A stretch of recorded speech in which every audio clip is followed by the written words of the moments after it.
Welcome, Dr. James Beckett, Sports Card Insights. Going to talk about this year's National just recently. And I'm going to try to think about it through the eyes of someone who wasn't there, who's been to almost all these recent Nationals. Rich Klein, my good buddy. I was there, but it's impossible to see everything. Rich wasn't there, but he has a sixth sense about some of these things. We're going to bat some things around. Thanks, sponsors, Beckett Media, Beckett Grading, Beckett Authentication, ComC.com, Burbank Sports Cards, Mike Stadium Sports Cards, Heritage Auctions, Hugs and Scott Auctions, and Panini, Upper Deck, and Topps. Rich, it was a huge show. Wednesday, Thursday, Friday were plus, were bonus. Saturday, Sunday, people weren't bragging about as much. The last time I was in Atlantic City was 2003. And Saturday by about 1 o'clock, the show was basically over.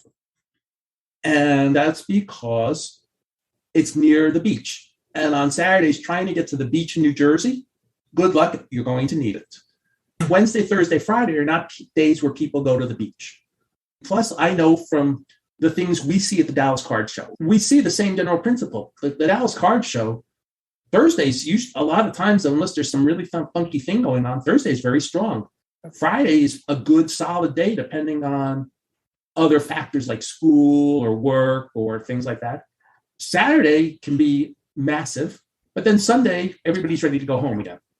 And Sunday is usually very slow. The National, it's an even longer thing. So I suspect Tuesday, the dealer day was really strong too. Crowds I saw. I got there Wednesday, but Tuesday, Wednesday, Thursday, Friday, I think we're all very strong. Yeah. The crowds I saw on the photos were immense. I saw Singles Club where you hung out a bit. By the way, Singles Club is the name of a dealer. If that's on your credit card, guys, you're in trouble maybe unless you can do the explanation. Yeah, you better show them. But it is legit. We've talked about them. I actually got in trouble. I got there Wednesday. I got there early, and I thought I'm going to spend my mornings at the Singles Club, and I'm going to circulate in the afternoon. That's my plan. I've told people, hey, I'll be at the Singles Club in the morning. So I go to the Singles Club first thing, and they're not open. They don't open until it's open to the public on Wednesday. I know. So I went to them. I said, hey, can I get started? And to their credit, they said, no special deals. We got to let everybody start. And so I just stood there for a while, and it was like an hour before. And I thought, I'm going to walk around a little bit. Okay, so I walk around. And again, I'm supposed to be at the Singles Club. I want to be at the Singles Club. They turned me away. I'm joking about that, but they're very cordial about it. I walk about 50 feet away, and there's another dealer that has a whole bunch of dollar boxes. And again, this was not strategy on this guy's part, but I said, do you mind if I look through your stuff? I realized the show hadn't opened. I love looking through dollar boxes. And he said, sure, go ahead. So I looked through the box, and it wasn't a ploy, but the first box I looked at was so strong. It's one of the best dollar boxes I've ever been through in my life. And I'm thinking, did this guy just hotbox me of putting a box in front of me that had all the best stuff in it? Because I was hooked. Now I'm there. I pulled all these cards, and I go to the next box. It's almost as good. And I keep going. All of a sudden now it's time for Singles Club to open. I think, I'm not leaving here. This is even better, because that's the one thing you have to know on Wednesday is if you see something good, you need to just stay there, because you can't say, oh, I'll come back on Sunday. You might not be there on Sunday. Okay, so I'm there. And finally, I get to the Singles Club at lunchtime. And I go over there. Hey, where you been? I said, well, just over there. You guys wouldn't take my money. And then I had a good run there. And they said, listen, people came to try to find you, and you weren't there. I said, yeah, I'm 50 feet away. And I thought, that's one of the problems of Rich not being here. Rich would have been here. People would have known, and you would have had radar. And the phone service was terrible. People were trying to contact me, and they couldn't. Tell people one of my roles at the Nationals is be your wingman. Okay, you do a great job, and that role was missed. Anyway, so then I get over to the Singles Club. I have a good run there, and then I go do a little circulating, and then next thing you know, Wednesday's over. Thursday morning, same thing. Singles Club will not let me start early. So I go to this other guy that's 50 feet away. I go to the other side. He has too many monster boxes. He had stuff under the table, on the table, around the table. So I did another one. Again, I'm just pulling like crazy. You usually only carry $1,000 with you. Did you have to go to the bank to get more money this year? Rich, they'll take my checks. Okay, good. It really helps that they'll take my checks. So I went through again, the same thing. I'm going through and I'm pulling all these cards. Like, I can't leave now. So same deal. I go over to Singles Club afterwards. Yeah, some people were looking for you. I told him you were going to be by. I said, yeah. And so they did a good run at the singles club, and then I circulated around. Friday, the exact same thing happens. This is getting to be a pattern. Again, the singles club, those guys aren't mad at me. They had a lot of business because you and I have promoted them. We've certainly mentioned them. And so then Saturday, same thing happens. I do this other guy, then I go over there, I get some more cards. And then Saturday night, when I'm wandering around, I finally get to the opposite end of the room. This is my story. It's not a walk of shame, but I got to the opposite end of the room and I stumble on a table in the corner that has a 25-cent box. I don't think 25-cent boxes are terrible. You just think there's going to be a lot of crummy stuff in there. And so I thought, I'll just test it. I'll just look at one row. And all of a sudden, I'm pulling all the same cards that were in the dollar box from the singles club and the other guy. And I'm thinking, wait, why am I paying $1 when I get this stuff for $0.25? So I'm going through it. And you know what happens? Chris Geis walks up. You say, what are you doing? I said, I'm two-timing you. I found a better deal. I'll be back tomorrow, but this looks pretty good for right now. I'll see you in the morning. Okay. Final chapter of the story until next year. I go back Sunday morning and say, I'm so sorry. I actually made a big deal with this 25-cent guy. I go to Chris Geis. I say, okay, I'm ready for you. And I said, I sold out my table. I said, Chris, come on. So everything is gone. He had sold all his cards. Well, he usually sells it. I don't know if he sold it. Well, he did like 3 or 4 years ago to Rob. And also Rob Veras did not buy a single card at the show. I saw him a bunch because he was circulating around at some of these same tables and saw him in the evenings and stuff like that.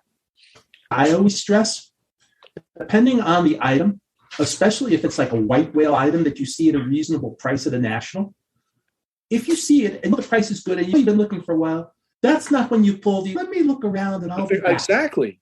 That's when you pull the trigger. Now, if you're looking for 72 tops first series commons, yeah, you can take notes. And then if the guy who's a quarter sells out and then you pay 30 cents each, it's not so bad. But if it's some 61 tops dice game Tony Kubek card, exactly, and you're a Yankee guy, you just buy it. Price at $200, which is way too cheap in today's world. You just buy the card. You don't even think twice. You don't say, I'll be back and make a note. You just buy the card. That's an extreme example. But the dollar box application of that is when I pull out 100 cards, I just look through them. And if in there I find several cards that are $5 or $10, I'm thinking, why am I going to come back? Because those might be the ones that are gone. And this is a quarter box now I'm talking about. So I'm thinking, I just need to keep going there. Yeah. And then obviously I ran out of time. Proved one of the things we always used to talk about. At the National, the way it's currently set up, shop the corners. Go as if you're going to a supermarket. Rich, if I'd listened to you, because this 25-cent guy was in the corner. Yeah. And it was the last corner I looked at because I'm a creature of habit. I did clockwise. And that was the last corner. But it wasn't picked over because the best deals I got, and this, again, it's a sports card insight, I guess, were the boxes under the table. Yes. Because when the boxes are on the table, that's what everybody looks at. So that's a new definition of bottom feeder. That's okay. I don't think, though, you quite matched what I pulled 2 years ago when I got the $300 card from Joe Davis. I know. That's the standard. But somebody asked me, and I said, well, actually, I would feel guilty if I pulled even more than a $50 card. And I probably did pull one $50 card in the dollar boxes. But it was last year at Singles Club, I pulled a couple cards that were more than $50. Remember, we're not comping. I'm just knew it was worth whatever price we had agreed on with Singles Club to pay. So I didn't feel bad when I got home. I said, oh, wait a second. Okay. Because it wasn't something I knew instinctively was worth as much as the book price said. But you knew it was good. I knew it was good. I didn't know it was that good. Yeah, that's the math that is eliminated at the dollar box. All you have to know, it's low risk for $1, and whether it's a $5 card or $50 card, if you think, hey, that looks interesting, you just take it. As I said, they couldn't have been that upset with you at the Singles Club. He posted, as I said, on Twitter that you were there. I was there, not begrudgingly, but belatedly. So by not being there right at the beginning, I probably missed a few. You can't get all the cards. You can't get everything at the National. I run a 20-table show now. You can't get everything at the 20-table show. I think I'm the youngest guy that's been to every National. John Ramirez, according to what I read, may still be in his 60s. No, he's 75. Then you're the youngest guy that's been to every National. B.A. Murray was not at this National. He wasn't? So that's down to two? So I think it's John and Pat Quinn's table. And Pat Quinn was not there either. So It's you and John and maybe and I'm younger. Yeah, that's not a lot of bragging rights to be the youngest guy when you're in your 70s. But yeah, to be there 43 years ago. So that's okay. You would have enjoyed. Mike Moynihan I'm doing these content creator dinners. It's casual dinner and all that stuff. But he's younger than me. So he did a younger version of the content creator Meetup, which was after the show across the street at the Sheraton. There were 50 or 60 content creators here, mostly YouTubers. Some of the Hobby Hotline people were there and other podcasters. Great fun. I met some people I haven't met, and I really haven't seen their stuff. There's just too much to see everything. But that was a lot of fun. But because it's run by not me, it's unstructured. But it just was great circulating around and a lot of great content being produced. And yeah, I knew about that. It did sound like when you did the Friday morning Hobby Hotline, you all were having a lot of fun at the show. That was good. John Newman is a pretty selfless guy. He does a lot of work behind the scenes, and I really appreciate that. He didn't insert himself into the front and center of everything. He did a nice job of herding the cats to give everybody a chance. We want to wish him a speedy recovery. He came down with the virus after the show. John Newman, too? Yeah. And John Keating gave me a ride to the airport. Bless him for that. I'm sure he did not know that he had COVID while he's with me, and I wouldn't worry about it because I think I've already had it. I'm not really concerned, but I don't want him to get a bad case, just like John Newman. It's a very super spreader event to be indoors with a bunch of people in close proximity. You're shouting a little bit. So I still feel bad you weren't there. It was a medical decision made by the doctor. And as I said, Atlantic City is a bit of a hassle to get to. And by the time I would have gotten there, it would have been Friday. Chicago, I probably could have fudged it, come up Thursday and spent Friday, Saturday, and a good deal Sunday there and figured it out. Chicago's a little easier to meander your way around. Okay, my numbers sense is that the corporate presence was 25% more than it was the year before. Just a guesstimate. But is there a limit to how big the corporate could get? Because Kyle's corporate presence is single digit. And I'm saying if it was corporate 25% last year, it was probably 35% this year. A big part in the middle of the show. A bad trend or a good trend that these corporate... If I told you I think it's a great trend, would you believe me? Remember, you and I are dealers. Our constituency, our people we know are the dealers. But if we really want to do the 10x growth, we have to have the corporate presence doing things that get the people who may not be the serious collector working on the 52 top set or the 61 Fleer set or even the 81 Donruss set or just doing 90s inserts cards. We need to get the people who are just out for a fun day. The National is expensive, but it's not that expensive. $20 to get in the door is really cheap for something of that size.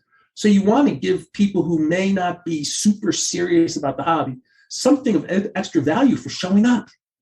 And a corporate presence, that gives them a lot of extra value for just showing up. And we might not be able to sell them cards to the dealer, but they may get hooked on something else just by walking around and seeing what Topps does at their booth. Plus, that's carpeted. Upper Deck always has a cool booth with a house. I'm sure Fanatics went an extra level this year. Plus, I can't tell you how many photos I saw of people holding the mantle, the 52 Topps mantle. One of my ComC teammates was at the show showing the card. I forgot if he was holding it or not, but he was just among the many that I saw post about that card. And they were letting some people hold it and other people just taking photos. But we all want the dream card. And yes, we can't afford it unless it goes to fractional. But the fact that we're going to be able to show a card is worth that much money really does not hurt the hobby. Impressive is impressive.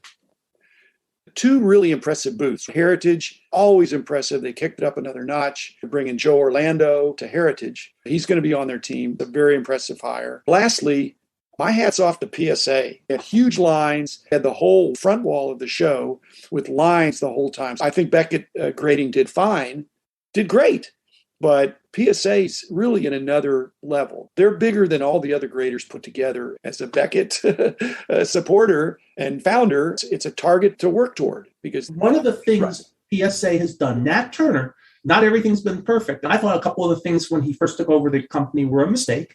I thought stopping the submissions was a terrible mistake and raising the prices, I was wrong. But one thing Nat Turner and PSA have done is they've been transparent about how we're catching up, how many cards we're doing. We now have a New Jersey office. They have been leading in terms of being out there. Which is the opposite of the way they were 10 years ago. And BGS probably needs to move in that direction as well. Thanks, everybody. Thanks, Rich. Be back again tomorrow.